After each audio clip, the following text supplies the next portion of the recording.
Hello students, now welcome to Account Street and this is video number 21। इस video में हम बात करेंगे अपने बैलेंस शीट के टॉपिक की। देखिए अभी तक मैंने आपको रेवोल्यूशन अकाउंट और पार्टनर्स कैपिटल अकाउंट ये समझा दिए थे। अब हम बात करते हैं कि अगर बैलेंस शीट बनाने के लिए क्वेश्चन कहे तो हम किस प्रकार से ऊपर ट्रीटमेंट करेंगे। तो देखिए यहाँ पर सबसे पहले हम ये देखेंगे कि हमें अल्टर्ड वैल्यू को रिकॉर्ड करना है या नहीं करना है, वो हमें पता होना चाहिए। वो क्वेश्चन आपको बताएगा कि अल्टर्ड वैल्यू रिकॉर्ड होंगी या नहीं होंगी। तो एक क्वेश्चन पहले हम लेते हैं जिसमें अल्टर्ड वैल्यू रिकॉर्ड करनी है पुस्तकों में, उसके अकॉर्डिंग क्वेश्चन करेंगे, और एक क्वेश्चन करेंगे जिसमें अल्टर्ड वैल्यू रिकॉर्ड नहीं करनी है। तो दोनों ही प्रकार के क्वेश्चन करके देखेंगे। पहले आइए इसमें हम बात करते हैं एक क्वेश्चन की। आपकी ही बुक टीएस ग्रेवाल का एडिशन 2019 का क्वेश्चन है, क्वेश्चन नंबर हम 26। जिनके पास नहीं है बुक वो क्वेश्चन को स्क्रीन पर देख सकते हैं। स्क्रीनशॉट लेना चाहे स्क्रीनशॉट ले सकते हैं। तो ये रहा क्वेश्चन आपकी स्क्रीन पर।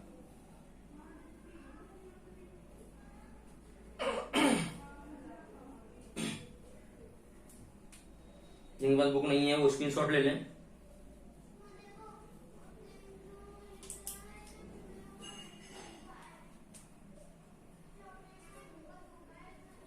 क्वेश्चन आपने देख लिया होगा, स्क्रीनशॉट ले लिया होगा। तो आइए देखते हैं इसके सॉल्यूशन। सबसे पहले ये कह रहा है कि हमें revolution account, partners capital account और बैलेंस शीट तीनों आइटम बनाने हैं। तो सबसे पहले हम रेवोल्यूशन अकाउंट को प्रिपेयर करते हैं। Revolution account, revolution account.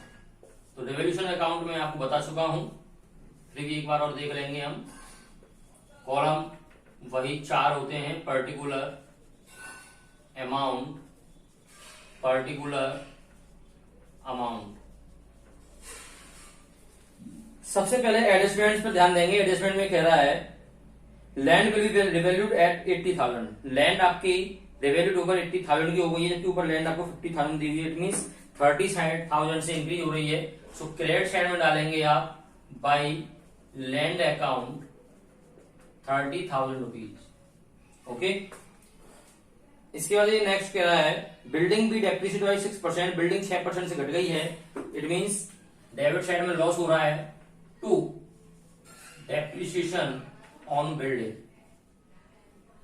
Depreciation on building 6% से लेस हुई है। इट मींस 50,000 का 6% आपने निकाला तो ये हो गया 3,000 rupees. Next is creditor of 6,000 rupees were not liable to claim. 6,000 रुपए क्रेडिटर का हमें पेमेंट नहीं करना है, तो प्रॉफिट हमारे लिए हो रहा है क्योंकि लायबिलिटी हमारी घट रही है। सो क्रेडिट साइड में by creditors account, by creditors account कितने का 6,000 रुपीज का। तो ये आपका रेवोल्यूशन तैयार हो गया है। बैलेंस निकाल देंगे 30 + 6 36,000 माइनस 3,000 33,000 रुपीज का आपका क्या निकल के आया, प्रॉफिट निकल के आया। क्योंकि क्रेडिट साइड ज्यादा है और डेबिट साइड कम है। सो हम लिखेंगे टू प्रॉफिट ट्रांसफर। जो पार्टनर्स हैं उन पार्टनर्स के ओल्ड रेशियो में बांट देंगे। रेवोल्यूशन अकाउंट हमेशा ओल्ड रेशियो में डिस्ट्रीब्यूट किया जाता है। तो ये कह रहा है ओल्ड रेशियो एबीसी 3 पार्टनर्स थे, 3:2:1 में पार्टनर्स हैं। So A's capital account, B's capital account, C's capital account. Okay, कितना आया था 33,000 का आपका प्रॉफिट निकल के आया था, जिसको हम 3:2:1 में डिस्ट्रीब्यूट करेंगे। यानी कि 3/6 33,000 multiply by 2/6 and 33,000 multiply by 1/6। ये आपका ए का, बी का और सी का तीनों के शेयर निकल के आ जाएंगे। तो ये हो गया आपका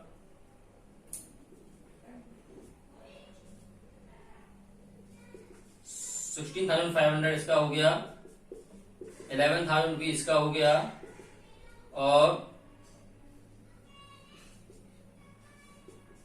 5,500 इसका हो गया।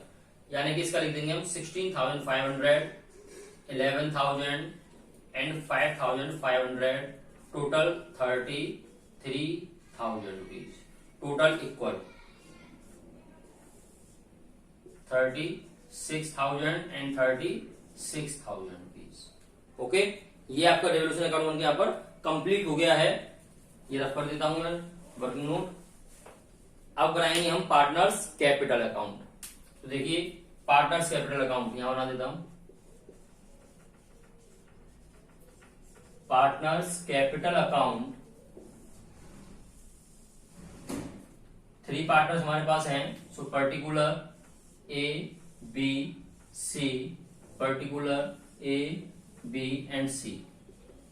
Okay, particular A B C, particular A B C. सबसे पहले पार्टनर्स कैपिटल अकाउंट में बैलेंस बीडी लिखा जाएगा। तो बैलेंस बीडी नोट करेंगे by balance BD. Okay, BD कितना है पास 1,50,000 और 25,000।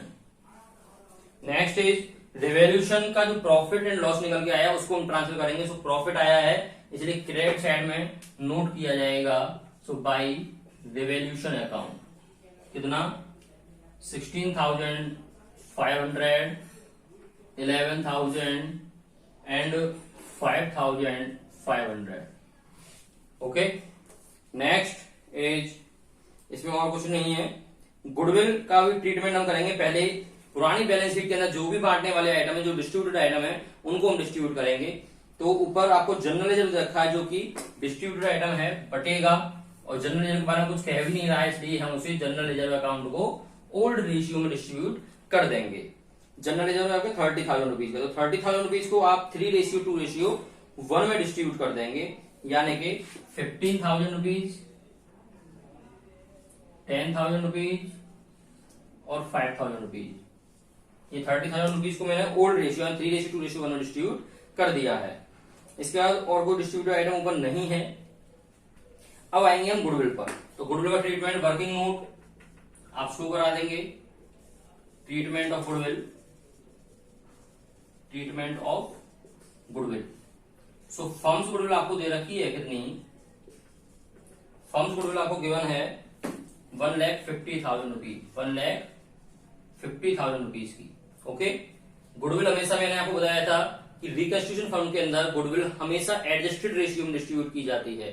सो पहले एडजस्टेड रेशियो में निकाल लेते हैं। So A's share old minus new formula होता है, ओल्ड माइनस न्यू।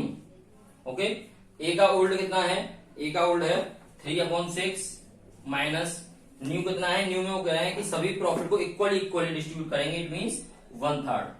तो ये निकल के कितना आया 3 माइनस 2 इक्वल टू 1/6।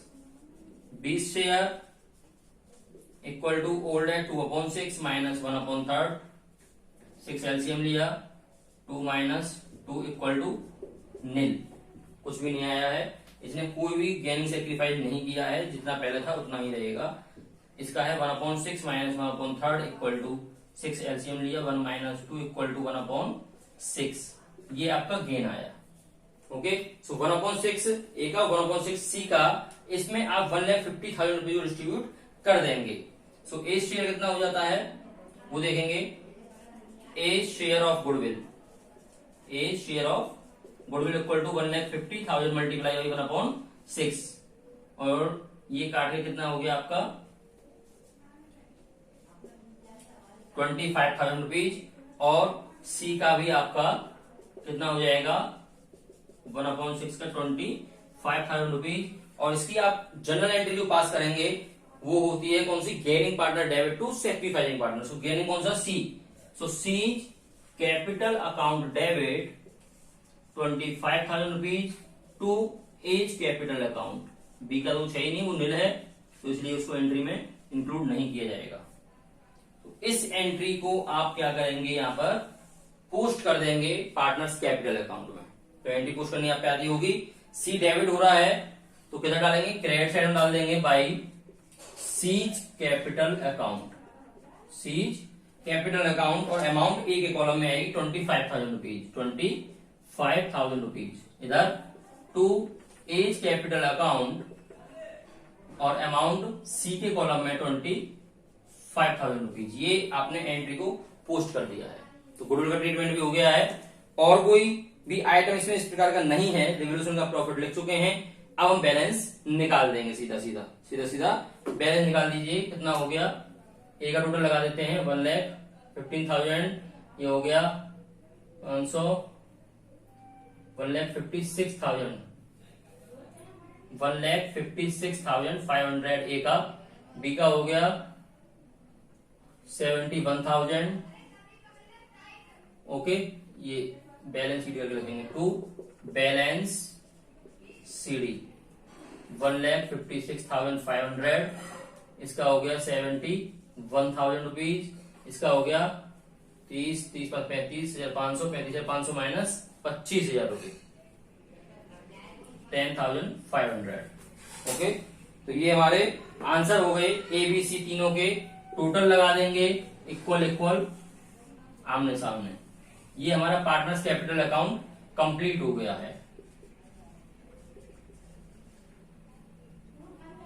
ये हो गया आपका 1,56,500, 71,000, 35,500 partners capital account complete.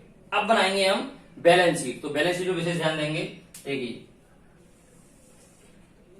Balance sheet आप बना चुके हैं पहले, 11th क्लास में आपने बनाई होगी। यहां पर कोई भी चेंजिंग नहीं है, बैलेंस शीट जैसे बनती थी वैसे ही बनेगी। केवल कुछ आइटमों पर आपको ध्यान देना होगा। ये आपकी लायबिलिटी साइड हो गई, अमाउंट, असेट्स एंड अमाउंट। सबसे पहले कैपिटल अकाउंट, लायबिलिटी साइड में क्या नोट करेंगे आप, कैपिटल अकाउंट। कैपिटल जो आपकी न्यू कैपिटल निकल के आई है, इन कैपिटलों को ही नोट किया जाएगा partners capital account through. So A's capital account, B's capital account and C's capital account. A का 1,56,500, इसका 71,000 रुपीज, इसका 10,500 रुपीज। टोटल लगा दीजिए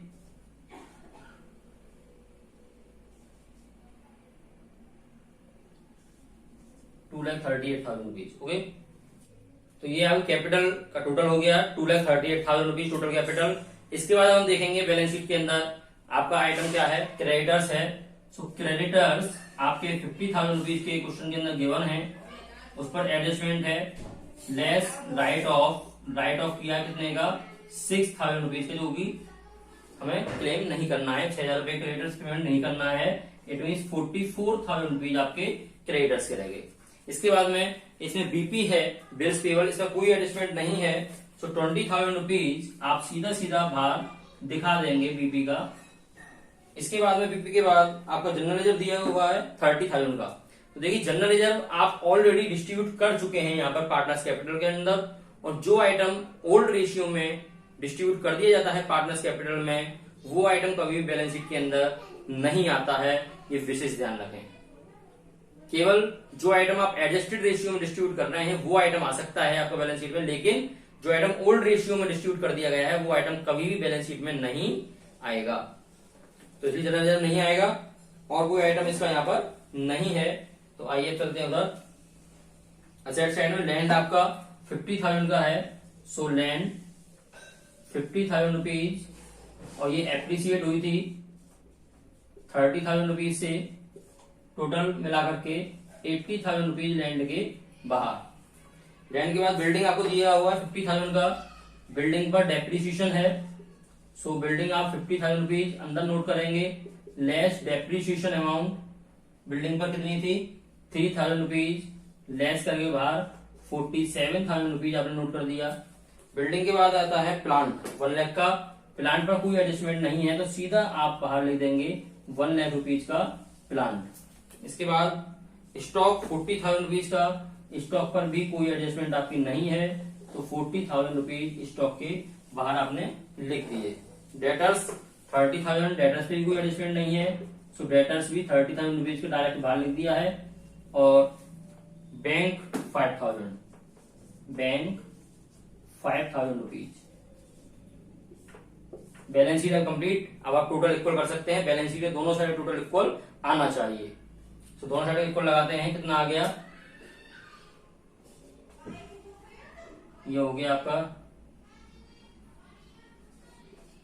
3,02,000, और इधर का टोटल भी आपका 3,00,000 2000 रुपीज का ही होगा। ये बैलेंस शीट कंप्लीट। तो ये आपका क्वेश्चन कंप्लीट हो चुका है, एक जिसमें वो क्लियर कह रहा था क्वेश्चन में कि आपको रिवोल्यूशन अकाउंट प्रिपेयर करना है, पार्टनर्स कैपिटल अकाउंट प्रिपेयर करना है एंड बैलेंस शीट। ये भी ध्यान रखें, जिस क्वेश्चन में रिवोल्यूशन अकाउंट प्रिपेयर हो रहा है उस क्वेश्चन के अंदर बैलेंस शीट के अंदर सारी एडजस्टमेंट्स होंगी। यानी इट मींस सीधी सी बात है, जहां पर रिवोल्यूशन अकाउंट प्रिपेयर होता है वहां पर अल्टर्ड वैल्यू बुक्स में रिकॉर्ड की जाती हैं, अल्टर्ड वैल्यू बुक्स में रिकॉर्ड की जाती हैं। और जिस क्वेश्चन के अंदर रिवोल्यूशन अकाउंट प्रिपेयर नहीं होगा उसकी जगह पर net effect of revolution account prepare होगा। ध्यान रखना, क्या चीज, रिवोल्यूशन अकाउंट नहीं प्रिपेयर होगा उसकी जगह पर net effect of revolution account अगर प्रिपेयर होता है तो ऐसी सिचुएशन में बैलेंस शीट के अंदर कोई भी एडजस्टमेंट्स नहीं की जाती हैं।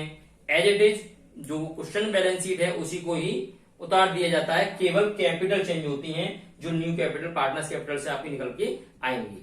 उसके बाद कोई भी आइटम के अंदर कोई भी एडजस्टमेंट्स नहीं होंगी।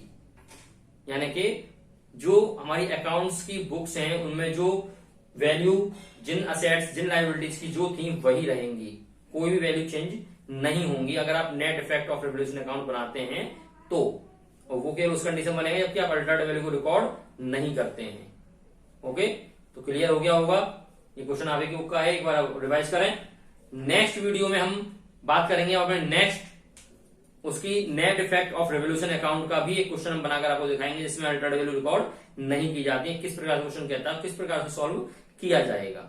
ओके, जब तक के लिए आप इसको रिवाइज करें अच्छे से और देखें। Thank you so much.